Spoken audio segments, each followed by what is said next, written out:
Hello, good evening and welcome to Daily Politics on Trust TV, your platform for robust conversation on issues around politics, policy and governance. I'm Hamza Idris.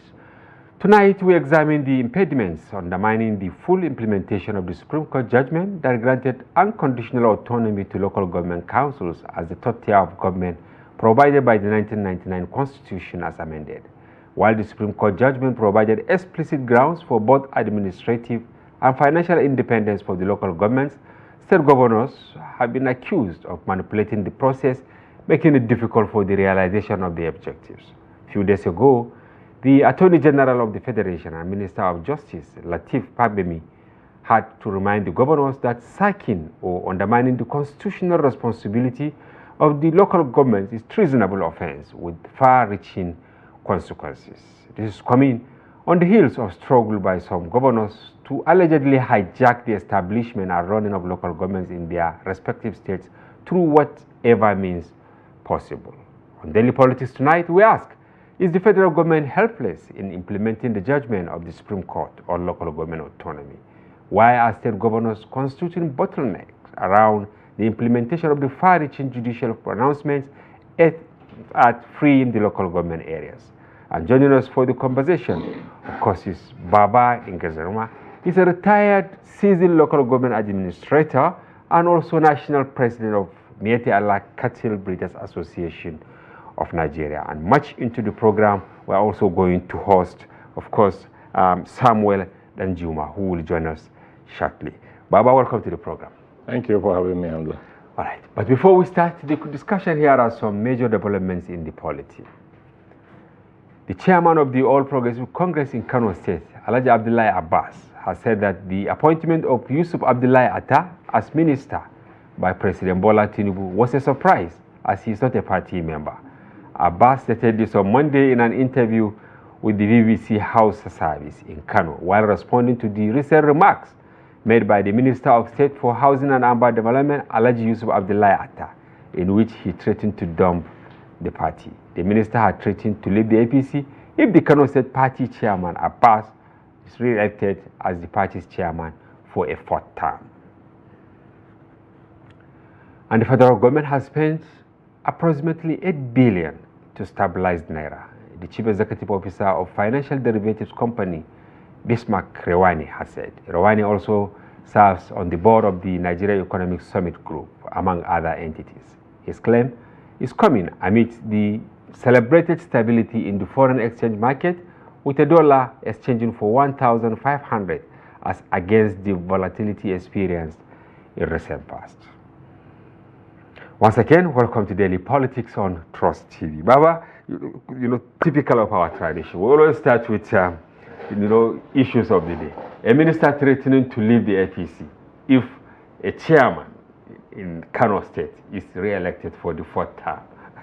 Are you surprised that the minister? I'm not. That is Nigerian politics for you. People can do anything to get what they want. And people are not consistent.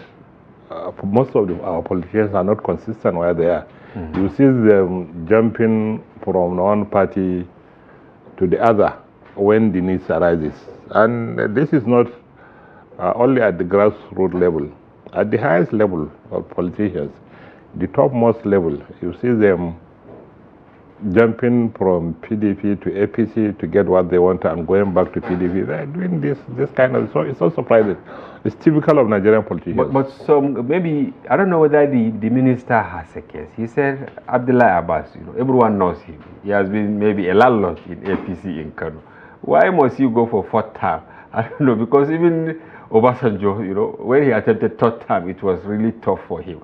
But then look at the salvo from Abdullahi Abbas, that the minister, it's not even known to them in Kano, that he's not a party man.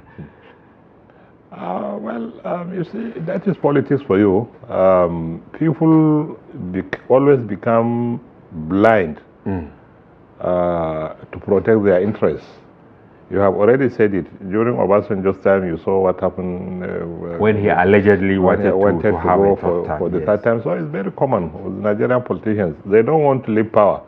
And one day you must leave. Death is there, health is there, and the rest. But when they stick to power, they don't want to leave it. That is why we will see the frustration is always there among the younger people who want to also aspire to become somebody in Nigeria, because the top, most all politicians are always blocking everywhere, denying the smaller ones to grow, come up, meet opportunities. But are you not worried that you know, they all have their warriors? I mean, social media warriors. Because now, if you check the internet, is it Facebook? Is it Instagram? Is it Twitter, which is X? Now, you will see that followers of Abdullahi Abbas are all out calling the minister all sorts of names and vice versa. Don't you think it's high time maybe for young people to also understand that when these big elephants are really fighting, at the end of the day, you will see them on the same dining table? I'm not surprised about it. These big corrupt politicians, you see how their communities are protecting them. A politician will be investigated for about billions, not only naira and dollars. You see his community protecting him, coming out publicly, supporting them. It's very common in and this using country. all sorts of sentiments. Is it religion? Is it, yes, religion, tribalism, and what have you, to protect somebody who has stolen and took the money outside. He did not take the money to your community to develop your community, provide industries for you to get employment. Rather, he took the money outside, and that money will never come to Nigeria. But yet, you see people going, supporting them, hailing them, threatening whatever sort of threat if these guys are punished. Well, this is Nigeria for you. It's unfortunate anyway. And are you worried?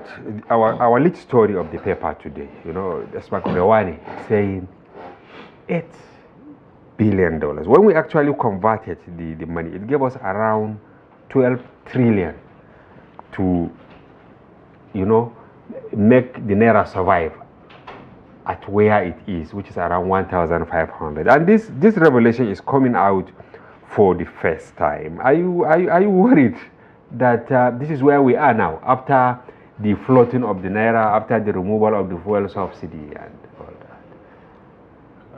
To me, personally, whatever can be done to bring the dollar down is always acceptable by me, because the escalation of dollar price is affecting all facets of the economy in the country.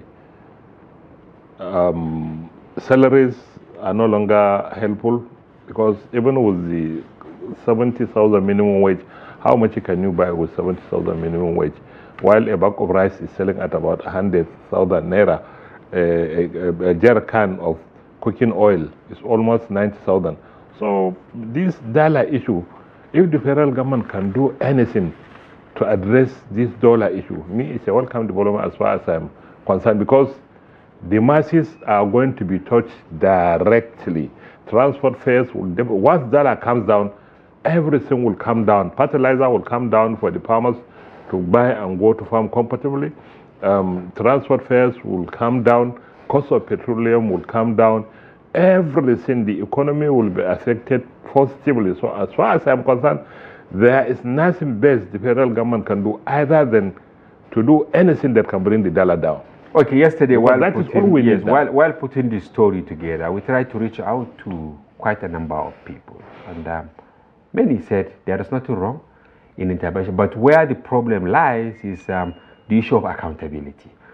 When they wanted to flood the naira, they said what the previous administration was doing is not really found anywhere. You can't just keep subsidizing the dollar for some people. You know, they are doing round tripping and arbitrage and all that. Therefore, they must float it. But now they are caught, you know, pants down, doing the same thing. Meaning, what will you say about accountability? Assuming now they said, look, we have tried that option and it didn't work. We are going back to what the other government did, but in a different way. Don't you think Nigerians will have, you know, agree with what is really happening? Me, as a layman, I am not an economist, but as a layman, what I understand is we are already in a vicious cycle economically. We have already entered the economic vicious cycle. So to get out of it is really going to be a very big problem. So whatever decision the federal government can do to try to get out of this vicious cycle of economic suffering, it's a welcome development. But then, you see, we have to tackle corruption, because what brought about the escalation of dollar is mostly civil servants stealing money, going to buy the dollar at whatever cost to keep it, because it's not going to be safe for them to keep money in the bank, because it is going to be traced. So they still go and buy dollar, and when the dollar is up, is down, when it is up, they bring their own out and sell. When it is down, they use the money and buy. So they are cycling their money through dollar. The arbitrage. Yes, but once the federal government does something to bring the price of dollar down, everybody will have to come out with his own, because he will not want to lose money. So I think by this, maybe, if the masses are lucky, maybe this is going to work for us, so that the dollar can go down to less than 1,000 naira, so that we can find peace, people can feed, we can go to farm comfortably, the salaries will be valuable, at least you can get something that can last you for a reasonable period of time. Unlike now, where the civil servants are just suffering, because you can't even pay transport from your home to come to the office and go back with the salary you will take at the end of the month. Not talk less of paying for food, talk less of taking care of health issues, feeding, and whatever. And things. this has made a number of people who hitherto were not corrupt to now become prone to corruption. Oh yes. It's just like a drawing man that was offered a double-edged sword. What can you do? You have to survive.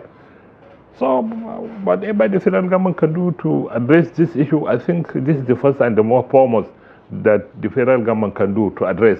But then, you see, if you allow the dollar to continue to go up, it will go to a level where the whole country will just have to stand still. It will be grounded. Because yes, we are just very close for the country to be totally grounded and stop moving at all.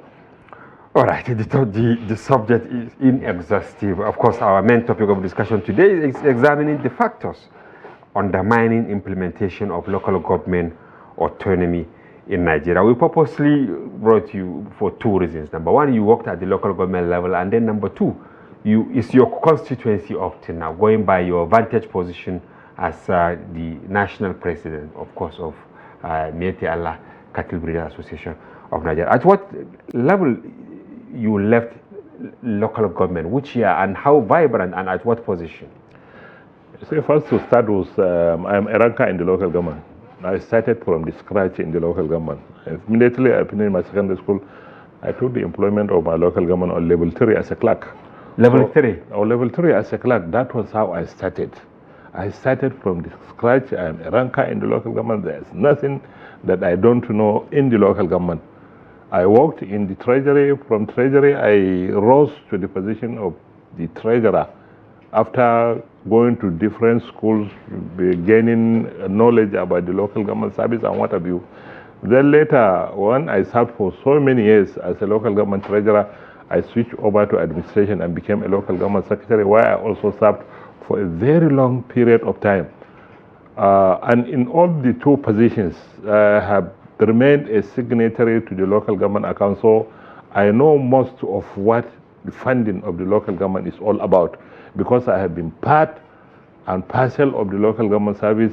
I spent 35 years serving the local government before I retired. 35 years. Was this in the 80s or? Before I retired in 2014. Okay. Not directly from local government service. Later I transferred my service to the state and became a director of finance before I finally retired at the state government level.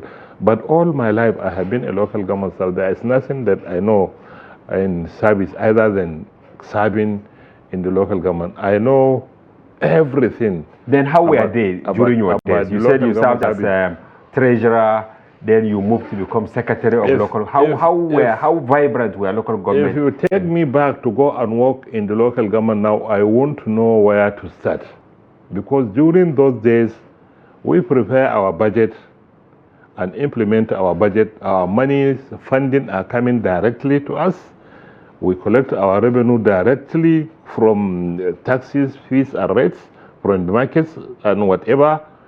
We get our revenues directly coming to us, collecting taxes from Jangali cattle tax and collecting haraji from individuals. So there are so many sources where we get money, apart from the statutory allocation that normally used to come from the federal government directly into our coffers.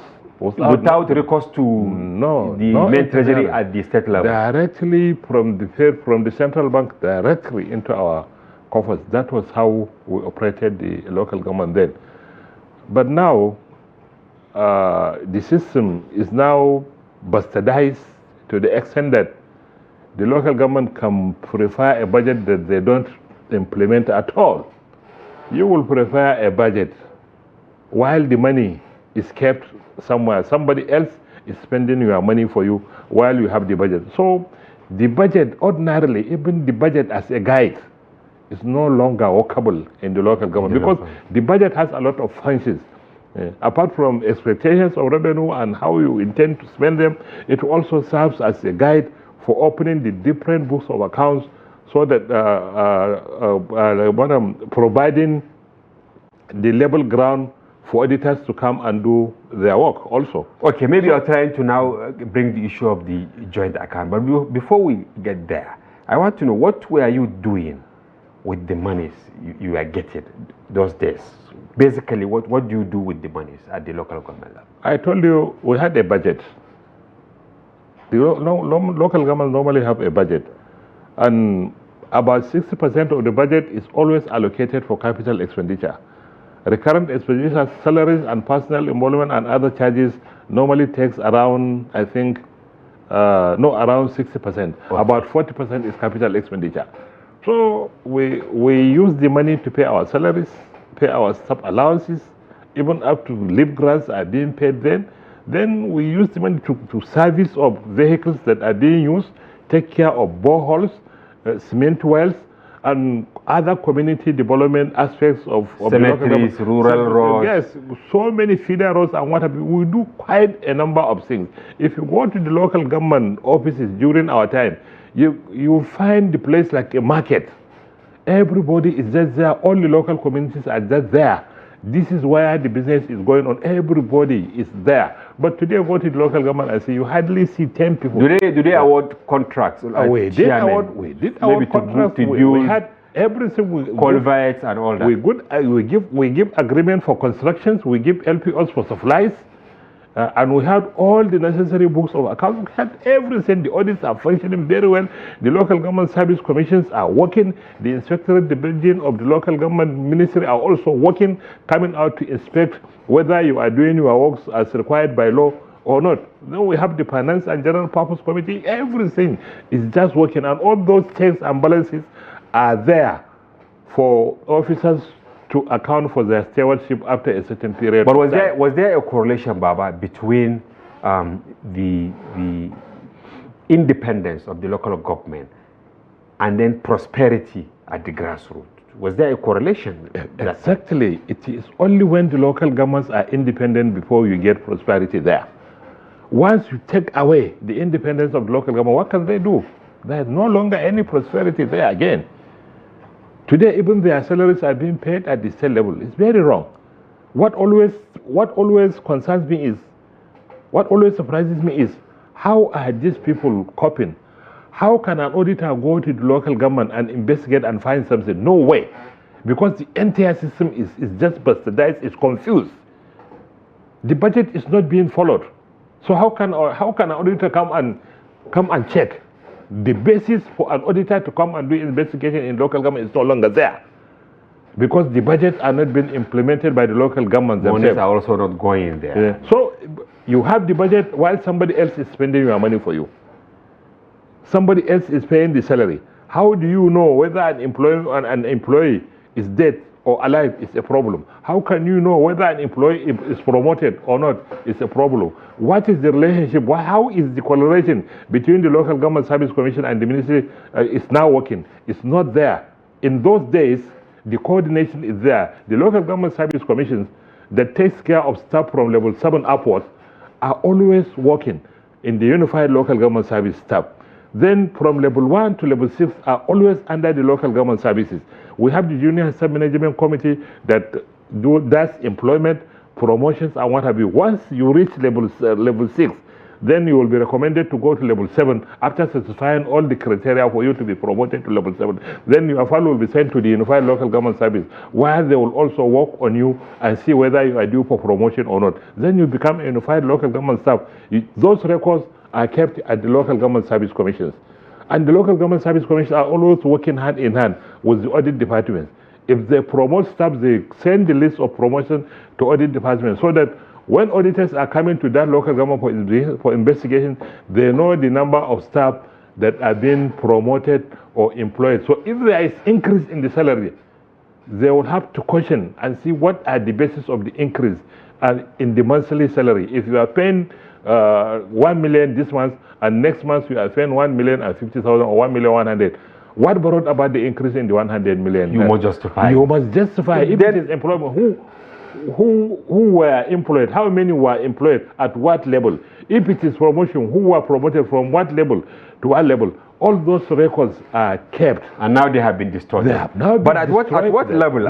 At what level was that freedom taken away? Reading about the evolution of local government, I read somewhere that there was high-profile corruption, and that was why at certain time they said, no, look, we have to checkmate the independence of the local government. It wasn't corruption, actually. Okay. When we are looking in, when I was working in local government, I don't know anything about corruption. Do you know when we are working, I even feared to change my cap because of fear for somebody not to tell me I've stolen from And you were in the treasury? I was in the treasury. So there was no corruption then. We don't know anything about corruption. You relied on your salary and then the little allowances? We relied on our salaries, and allowances are paid as when due. And when I went to school through in-service courses, I was paid all my entitlements. My first 28 days will be paid to me. My salary, if I like, my salary will be paid in advance to me after every 3 months. And the money was enough to take care of you and your family? I had a lot to take care of my family. Then in your estimation, what really happened? Do you know when I started with 79 naira salary. I was earning 79 naira when I started as a clerk. And when I was earning 79 naira, how much was it compared to today? Dollar was then about 75 kobo, not up to 1 naira. If you convert 79,000 naira to a dollar, then that was 75 pence. No, 75 kobo, not up to 1 naira. Yes. You realize it's about $100 of today. How much is $100 today? It's 150,000 naira. How much is the minimum wage that is paid to Nigerian civil servants? Even though that is being approved by the federal government, that was not implemented, it's 70,000 naira. It's just around 50,000. While compared to my own time when I was earning 79 naira, I was earning $100 then. And that money was okay for me as a young boy. So you see, it wasn't corruption. Okay, what was the governors deliberately wanted to take the local government money. So they created the local government joint account so that they transferred the entire local government money into the joint account. They spend the money directly without giving attention. But I remember even in 1999, at the time of transition, local government chairmen were also like governors in a way in 1999. They are very powerful. It's because they have a council. They can approve contracts, they can give out contracts, they can give out supplies. They have a local government council that goes to a meeting every month. And apart from that, they have the Finance and General Purpose Committee that also goes into a meeting. So, you see, the local government was functioning very well. There was nothing wrong with the local government. All the bases for an effective system of government were there. An auditor can come and do his work. Everything will be made available for him because we had all the necessary books of accounts that will be required for the auditor by the auditor for investigation. But today, where are they? You can't find any book of account in a particular local government. If you want to investigate a local government, there is no how. I challenge every auditor in this country. There is no how he can find anything in the local government because there was no basis for auditing for him to go and audit. Where will he start? Where is he going to start? All the bases have been distorted. There was no basis again. So the decision the federal government has taken to give local government autonomy is the best as a third tier, because it is recognized as a third tier of government under the Nigerian Constitution. So the best thing is to go back to 1979 Constitution and see how the local governments were addressed then. Their functions were clear. The functions of various offices in the local governments were made very clear under that constitution, and any other component that has to do with the local government has been made very clear. The audit of local government was made very clear under the 1979 constitution. Even the functions of the local government service, including the offices of the traditional rulers, they are made very clear. Finally, before we go, under the 1999 constitution, it just mentioned the existence of local government with the list of 774 local governments attached as an appendix. Nothing more. Nothing. So that was could what that be gave deliberate? the state government. Could that be a deliberate? It was. That was what gave the state government to take over everything that belongs to local government under the joint account. It's very wrong. All right, thank you, Baba. We'll go on a short break now. Viewers, don't go away. We'll be back shortly. Welcome back. If you are just joining, you are watching Daily Politics on Trust TV. Do well to follow the conversation across our social platforms on Facebook, Instagram, and watch us live on YouTube. Before we went on break, of course, we've been discussing with Baba Ngelzarma, a retired seasoned local government administrator and national president of MACBAN. And we are now joined by Honorable Samuel Danjuma. He's a political affairs analyst, who are actually among the people who are advocating for the true independence of local government administration. Welcome to the program. Thank you very much. Maybe I should start with you now, because Baba, he has laid the foundation. Yeah. He has worked there.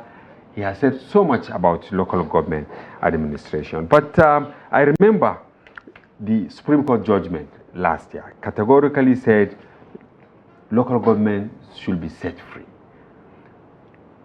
We know, growing up, they said local government, Supreme Court is quotum Allah Isa, meaning that once they pass judgment, you dare not serve as an encumbrance to the execution of whatever judgment comes from there. Why are we having problem up till now, almost over a year since the independence of the local government area? First, let me start on borrowing relief from what Baba was saying before now.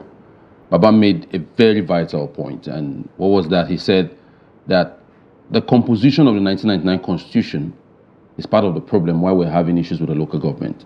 And I think it's high time our legislature go back and look at what was entailed in the 1979 Constitution of the Federal Republic of Nigeria that has to do with local government. Because most time we have beautiful legislature, but implementation is a problem. And why is it a problem? Is that most of the legislative jobs were not properly done, were rushed. And when you begin to have issues like this, you have to look back and begin to find solutions to that. Now, I'm somebody that I like giving examples. Like the state I come from, I'm from the state of Kogi. We are not having this challenge. Why? Because we have people who have taught ahead of time. The former governor practiced it for 8 years. The present governor is doing the same thing. Even when the fund comes from JAC, into the JAC account, what the state government does is release the funds for the local government to the local government accounts for them to function, and they don't intervene in what the local government does. But I won't just use Kogi alone. I will still talk about the country at large. It has to help too. I think the only thing with Kogi is that now we're now saying, okay, the funds comes direct from the federation account straight to local government account. But that's just the least of the problem. I think the problem with local government is not just about funding. Funding is one. Two, how are the local government functioning? For Kogi, we are trying, but I think it's high time other states also borrow leave. I think we're one of the 4 states that decided to run local government elections after the previous local government chairman's tenure were over, and the caretaker chairman were appointed at the tail end of the last administration. And I think about 7 months after, elections were conducted and local government chairman were put in place.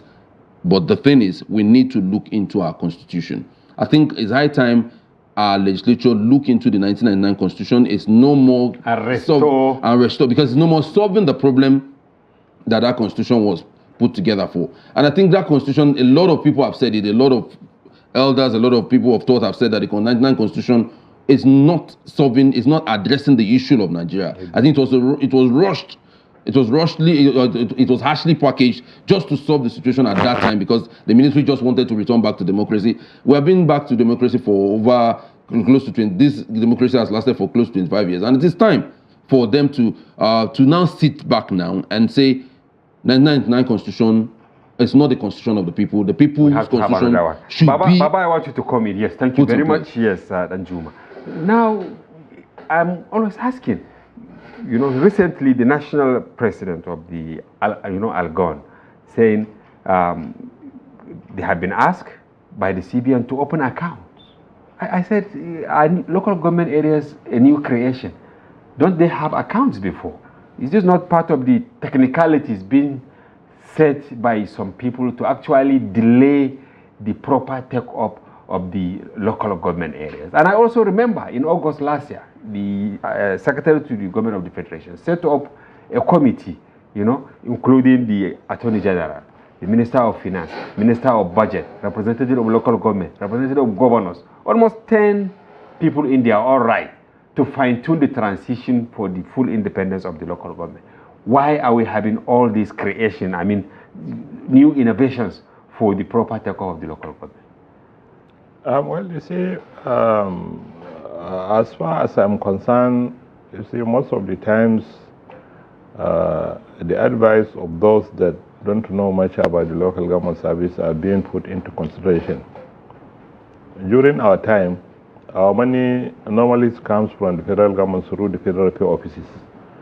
And at the federal pay offices, we go and collect our checks addressed to our local governments. The federal pay officer will just... Are you saying without recourse to the governor, the local government chairman doesn't have anything to do with it? At the end of every month, we just go to the federal pay office and collect our checks. That was when checks were used. We go and collect our checks, and they always give us the disbursement sheet. But because normally before they release the checks, there is going to be a meeting under the joint account, attended by all the local government chairmen, people from the Ministry of Local Government, a representative of the government, and what have you. So if there are certain deductions, like the contribution to pension funds will be deducted out of the money because it will be directly paid into the pension funds account. If there is contribution for local government service commissions, because they normally get, I think, is 1% or 2%. From the local government, yes, from the total local government for running of their affairs, for running of their staff affairs. So all these statutory deductions will be made before everybody. Your money is this much, so deduction for local government service commission is this much, deduction for pension is this much, and 1% contribution to administrative charges for the ministry is this much. So after all these deductions, then your net money will be drawn to you on a check. You will be issued with a check addressed to your local government. You go and lodge it into your account. You continue to spend your money as your budget requires, because you cannot spend outside your budget. If you exhaust a particular subject in the budget, you have to apply for the reimbursement before you are allowed to spend money under that allocation. So everything was working perfectly then. But out of interest, the state government later, under the military, later transferred all this money back to the joint account. They open account with the joint account, so this money now comes directly into the joint account before it is disbursed into the local government, instead of the federal pay offices. They now created a joint account where they put in the money, then give what they want to the local governments, and keep what they want. And Danjuma, I think that is where you are saying we have to go back to the Constitution, because I think the joint account is clearly stated in the Constitution. It is. And unless it is altered, there is no way, no matter the kind of judgment local governments will get from the Supreme Court, it will not hold water. Exactly, because you can be doing something different from what is in the Constitution of the Federal Republic of Nigeria. The Constitution recognizes the Constitution of course cannot alter that. It cannot override the Constitution. So what we are supposed to do, I think, it's a beautiful process by saying we want to return full autonomy to local governments. But by so doing, there are processes to go through. I think the first thing the president would have done, and the Minister of Justice and the Attorney General of Federation, was first look at the Constitution. What does the Constitution say about local government administration in the country? And if they wanted to really make the changes they wanted to do, the first thing was to go back to the Senate and ask the Senate to alter that law that gives rights. Which must be through Constitution amendment. It would have been first from the Constitutional Amendment, not just rushing to the Supreme Court to interpret. Baba said something that the only mention of local governments in the 1999 Constitution is the number of local governments, 774 local governments, and nothing more. Nothing that has to do with the administration of local government and the rest of them. Yes, it's a beautiful law. Yes, it is what it's supposed to be. We have 3 tiers of government, the federal, the state, and the local government. No doubt about that. But we should first look at the laws that backs the operation of local governments in Nigeria, and we should go back to the Constitutional Amendment. I talked about Kogi. We are doing well, we are managing, but we need a proper framework from the Constitution that backs, so that every other state will not see leverages or see excuses or loopholes to hide under and say, for this reason, we're not doing this, or for that reason, we're not doing that. You talked about the federal government again. The federal government itself, I think they need to do a lot of work on their own self, because one, you are the one that said you are giving full autonomy to the local government, and on the other hand, you're the one now saying that you need to create accounts with the CBN. So automatically, you are like putting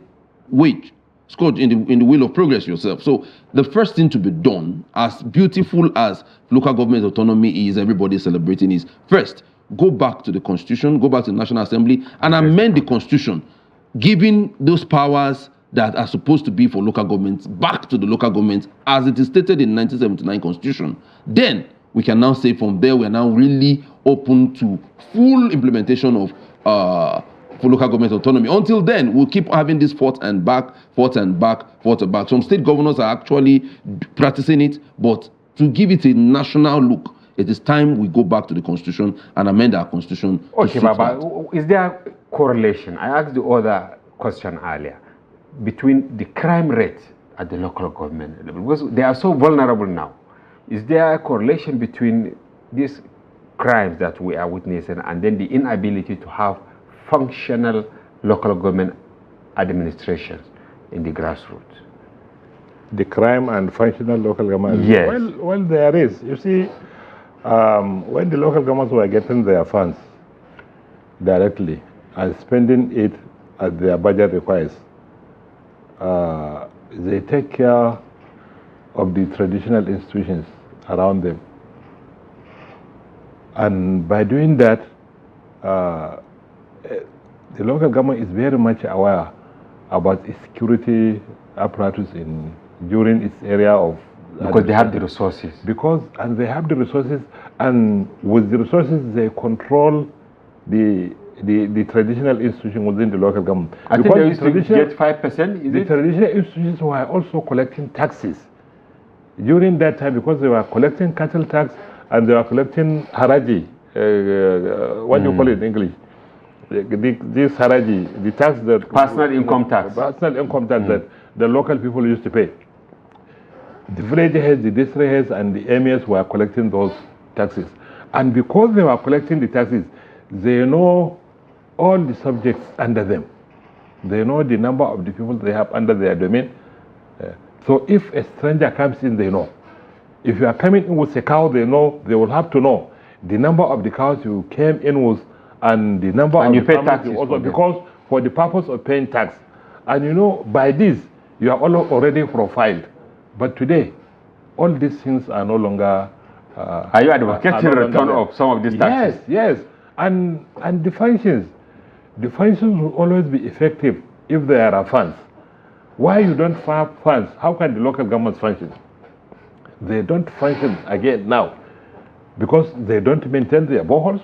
They don't even provide the water by sinking cement wells because their money is stored with them. They can only pay salaries and fold their arms because there's nothing they can do. They don't even have enough impress to maintain their day-to-day running activities of their vehicles and the offices. They don't have, because all the monies are being kept there. So without money you can't function very well, and without money you can't provide security very well. And that is the most important aspect of government in the federation. Local government is at the grassroots. Once the local governments are taken care of properly, a lot of problems will be solved before it even escalates. All right, Danjuma, who should be the local government administrator? Because there is this claim that before the local governments were allowed in the hands of people who are not really well learned and all that, and because of that, you know, they debase the system completely. Should we put a certain bar as to who should be local government administrator? Somebody maybe degree holder, or I don't know. This I also dispute. Because I joined the local government because I wanted to pursue a career in the local government. Okay. So all the courses, all the education I acquired has to do with the local government. Local government administration. Because I know local government administration, I know local government finance very well. The local government accounting and finances at the peak of my fingertips. I know them. So you think it's not about having a professor to become local having government? a professor. What is the use of a professor who is coming to work in an area that he doesn't know anything about? If you bring a commercial accountant into the local government, he wouldn't know what to do. Because we have our system of accounting, we can produce our balance sheet, we call LT Form 16. We have our cash books, we have our daily obsolete revenue and expenditure, we have deposits and advances, we have investment ledgers, we have everything in local government. It's a service of its own. Okay. It's a service of its own. If you don't know it, it should be mortgaged. Okay. They just brought this in. They just brought in this because they wanted to take control of the local government to transfer it to the state. If not, all the local government services, all the local government staff must acquire a qualification for them to work in the local government. It's a service of its own. It's a specialized area. It's a specialized area. I joined in order to pursue a career in the local government. Which you did.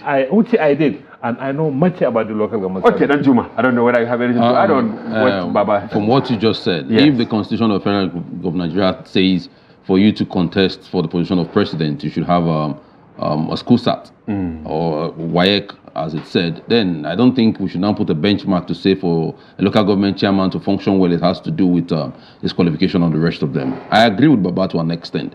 The local government system has to do with, I think what we should be looking at is, are those who are at the affairs of local government patriotic?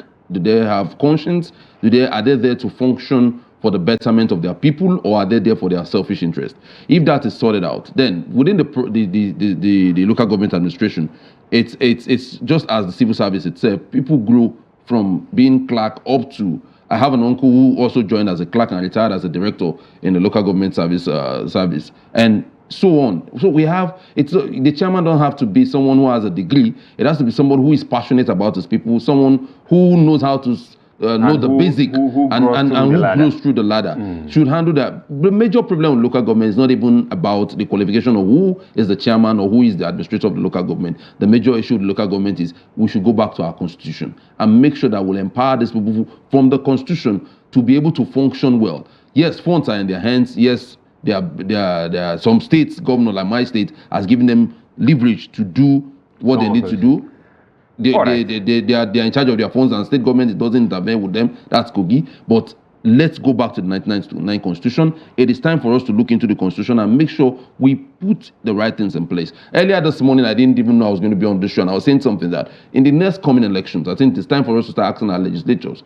We have 109 senators. Show us one of your farm you have in your senatorial district. We have 360 House of Rep members. Show us one farm you have. I'm not even talking of a big industry. Show us a farm, a functional farm. So that they can be visited. That you can, because one thing is this: if these people really own these farms, we would have curbed insecurity to a large extent, because their properties are not being attacked. When they come home, they're not being attacked because they have the needed security. So if they own these farms, if we have 109 farms from senators, 306 farms from House of Rep members, not just small mechanized farming, animal husbandry, fishery, and the rest of them. I wish we to meet. We'll be able to attend to the issue of food security and the rest of them. So it is time for us to start asking these people who put the position of authority, what are you really doing, or what have you done for the people, or what are you doing with the resources available to you, and not just attacking the state government or attacking the federal government. And also, the federal government is not just about going to court for interpretation. Look at the Constitution. And does the Constitution Baba, I have less than 1 minute for you, and the question is a bit tricky.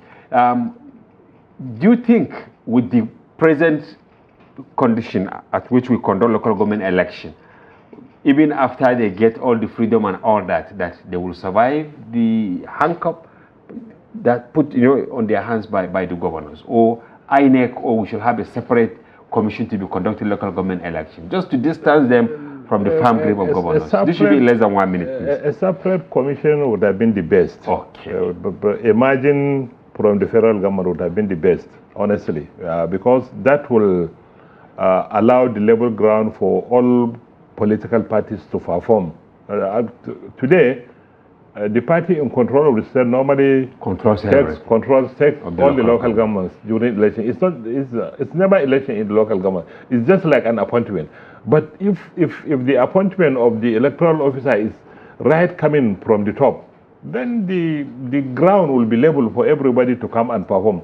You discover, like when we are working, in Yobe we have 17 local governments. Yes. When there is election, we discover one party is taking about 10, the other party is taking about 7, because the level ground was there for everybody. So we should restore that. It is only when you have this competition, opposition, yes, before administrators will be compelled to work properly. All right. Where there is no opposition, they do what they want. All right, thank you very much, Baba Ngelzarma, retired seasoned local government administrator and national president, MacBan, for coming to the program. And Samuel Danjuma, thank you for coming and for your informed perspective. We hope to have you some other time. Thank you. The conversation will definitely continue. And viewers, that's a wrap on today's package. We hope you found the conversation engaging and informative. Join us tomorrow for another interesting edition.